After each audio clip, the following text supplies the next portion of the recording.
It's a summer transfer window special today, and it's a little bit different than our normal summer transfer specials because instead of having lots and lots of ins, we've actually had quite a few outs, and not many of them were because of me. The board keep insisting on selling our best players, which is very frustrating indeed.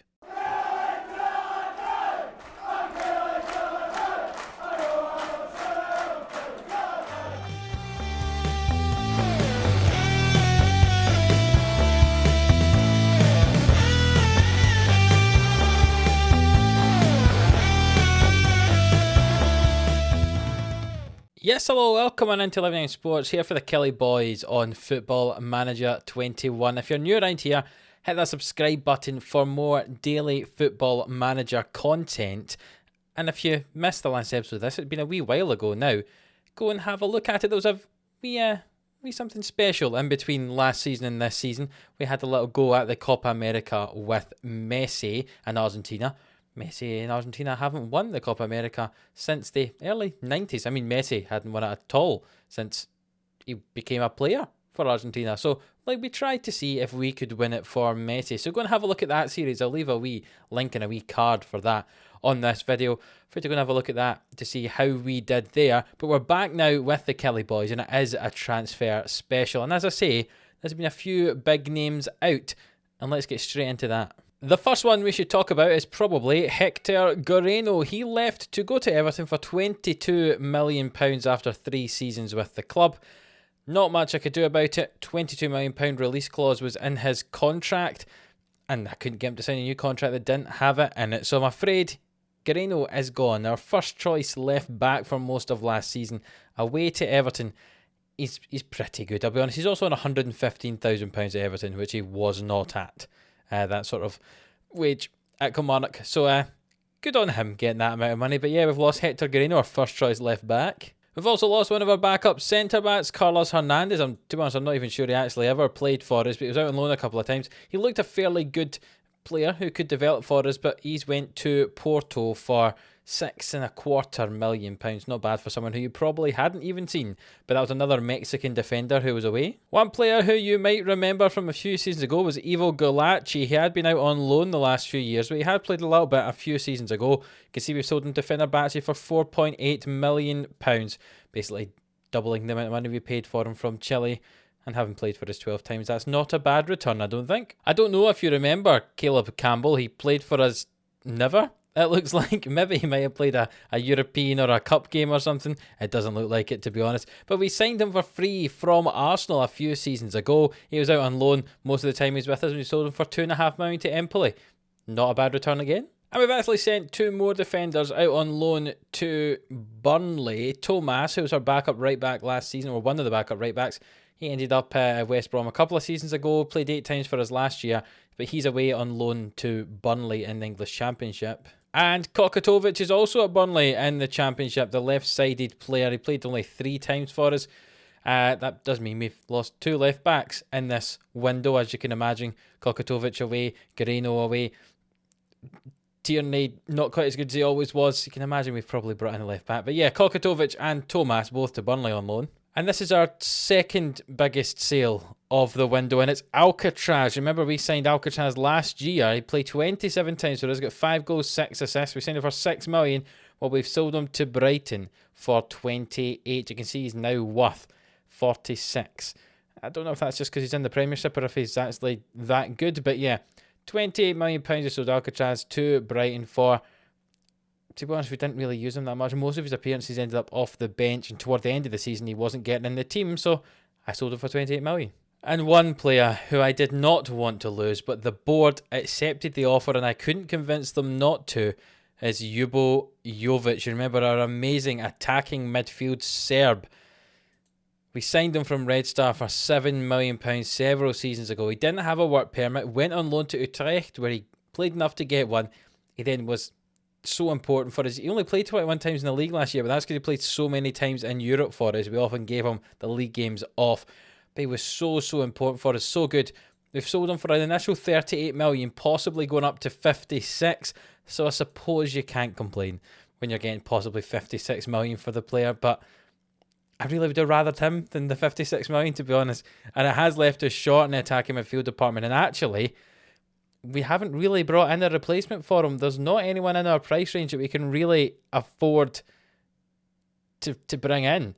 So it's not good that we've lost such an important player. But yeah, it's going to be sad losing him.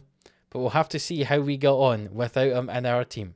And we can start doing that by looking at some ins. One who's probably not going to directly replace Jovic is Enrique Garcia, the goalkeeper we have signed from Nacional in Uruguay for £9 million, possibly going up to 15 with add-ons. He's 3.5-star goalkeeper, some very good stats, better than both Morris and Francois, even though the two of them have been so good in goal for us. To be honest, we just have to go with them. They were only kind of 2.5-star players. He's 3.5, possibly up to 5-star. 21 years old, already got 39 caps for Uruguay.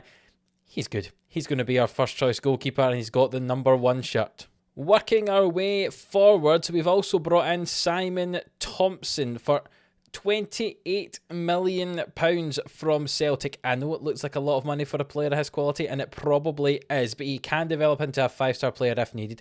Cover at left back, basically replacing Moreno, who we sold for £22 million. He's also Scottish, so he adds to that homegrown player rule when we go into Europe, because we were kind of struggling with a lot of foreign imports and we didn't have many Scottish folk. So we've paid a bit of a premium for the Scottish player from Celtic, taking one of their better young players and making him play for us. That's the way to do it, isn't it? He can play left back, he can also play centre back, so he'll probably play a bit of both of those throughout the season. But we'll start him at left back as our first choice. Him and Carrasco will be having a bit of a fight there, but I imagine Thompson will win it. And that's Simon Thompson, the centre back and left back for £28 million for Celtic. One player who I'm very excited about, who could be another one like a Bonilla, if you remember from several seasons ago, is Fabrizio Fuentes. We signed him for £1.8 million from Danubio in Uruguay, and he looks good. Physical stats, acceleration 16, pace 14, stamina 18. He's going to bomb up and down that right hand side. He's only 5'4", so he ain't going to be doing much heading, even though his heading is 10. He's got great passing at 17, good technique, good work rate. I mean, he's pretty decent. First touch of 15, dribbling 14. Can maybe do with improving his crossing and maybe improve his finishing if he wants to score some goals. But he's going to be playing in that right wing for us. He looks very exciting indeed. And if you look at his contract, he does, however, have a minimum fee release of 18 million, which I imagine could very easily be met at some point. Might lose him like we did Bonilla, but I tell you what, while we've got him, he could be very, very exciting.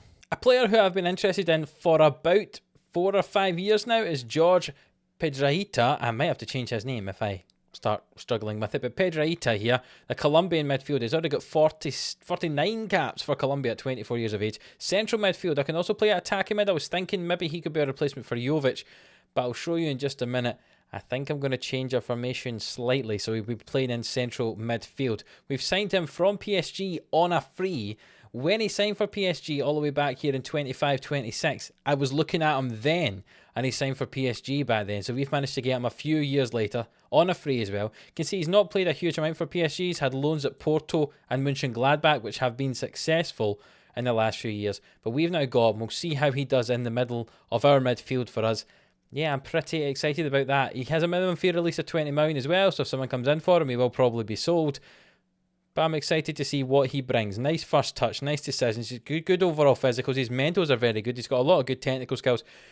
There's not a huge amount of weakness in this player. Maybe defensively there's some weakness. He's tackling 8 and marking is only 8 as well. But he looks like he could be a very good playmaker. He's going to play as an advanced playmaker for us as well.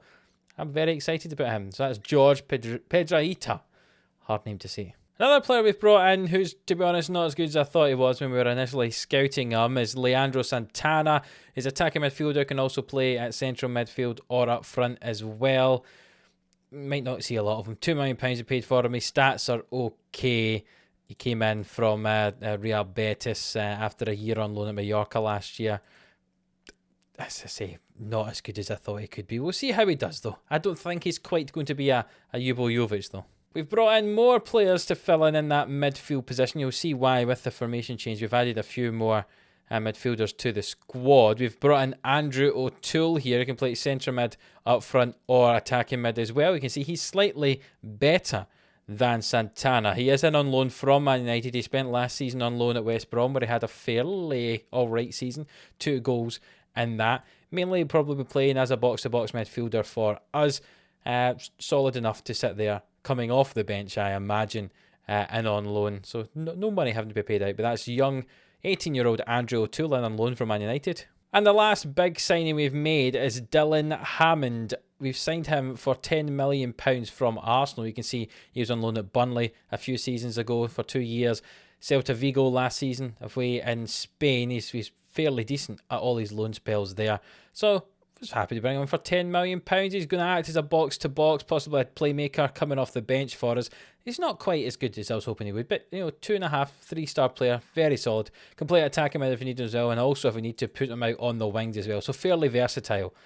5'7". He's again not going to be winning many headers, but yeah, I'm fairly excited to see what he brings, probably off the bench, and that is Dylan Hammond. And as I mentioned, all those signings means we are going to change our formation a little bit. Losing Jovic means we don't have a huge number of players who can play that attacking midfield position really, really well. Piedrahita could play in it. Obviously, we have players like Demao who could play in it as well. Pena, O'Toole, players we've brought in like Dylan Hammond, even Ryan Hamill, who was obviously the backup to Jovic last year in there. But we have a lot better players who can play in central midfield. So we're going to play with 3 central midfielders, but one of them acting as Piedrahita is here as an advanced playmaker to kind of push forward into that attacking midfield position. I think that's going to work slightly better for us. So the shape's slightly different than last year, but the players should still end up in the same positions. And this is the team that I think we're going to go with for this year. One player who you're looking on here you might not recognise is this man over here, Abraham Fuentes, who we signed several seasons ago on a free. He has not played for us. He was out on loan at Sunderland and had a fairly decent year, and then last year was actually on loan at Rangers, where he scored 8 goals in 21 games. Not bad for a left midfielder. He looks fairly solid. It says he's declining, but that's mainly because he's not really been playing recently, but worth £7.5 million now. We'll see how he does. So we've got the 2 Fuentes. I don't know what the plural of Fuentes would be, but the Fuentes brothers on either wing for us. So we might have to rename one of them or to something else, or just call them by the Fabricio and Abraham. I'm not quite sure. But yeah, you see that's a player you might not have recognised. But you hopefully do now, and you will hopefully throughout this season. So the team we're going to probably go with as our strongest 11 is this. Garcia will get the game and goal instead of Francois or Morris. Perez and Anderson at centre-back again. Sika on the right still. We've had a lot of offers for Sika, including some from Real Madrid, so we'll see if he stays around for the next month until the end of the transfer window. Thompson will start as our left back. In the midfield, we'll have Lalic and Stacey alongside each other, and Piedrahita in there as well, so just dropping back from that attacking mid to play there, but he will push forward from that position. The Fuentes on either side, Fabricio on the right, Abraham on the left, and Boba will lead the line. We'll have players like Eisner, Pospisil, Pena, O'Toole, Demau and Lambert on the bench, and even our reserves are full of cracking players in there. So we'll see how we do. A very, very deep squad for Champions League and Scottish Premiership football this year. And the draw for the Champions League is in a little while, but the next episode is going to have our first 2 games of the season, and they are against Rangers on the first day and Dundee. Tell you what, couldn't really start with a much tougher game than Rangers, who were one of our title rivals last year, and hopefully we can get off to a good start by beating them today, or should I say tomorrow, when we play that nice and early on in the season. So if you have enjoyed this episode, a transfer special, everyone always enjoys a transfer special, then please do leave a like on it for the start of this new season. If you are new around here, as I said, hit that subscribe button for more daily Football Manager content. And until the next one, where we play against Raiders and Dundee, we'll see you then.